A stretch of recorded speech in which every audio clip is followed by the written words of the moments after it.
இதை முடிக்க எங்களுக்கு குறைந்தபட்சம் 2 நாள் தேவை. குறைந்தபட்சம் 2 லிட்டர் தண்ணீர் உன்னுடன் எடுத்துக்கொள். எனக்கு குறைந்தபட்சம் 30 நிமிடம் ஓய்வு தேவை.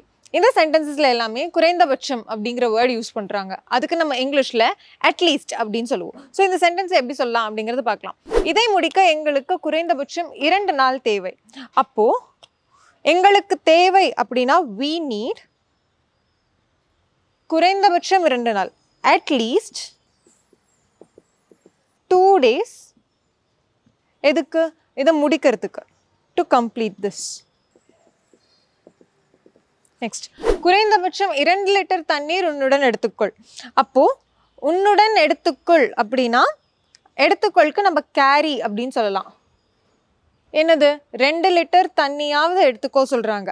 Carry at least 2 liters of water.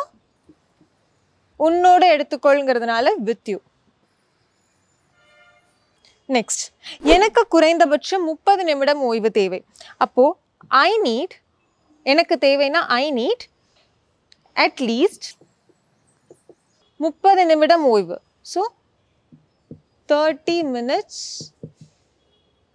of rest. So இந்த மாதிரி வீடியோஸ் உங்களுக்கு பிடிச்சிருக்கு அப்படின்னா இங்கிலீஷ் கஃபே பேஜை ஃபாலோ பண்ணுங்க. Thank you. English Cafe. We present you the perfect English.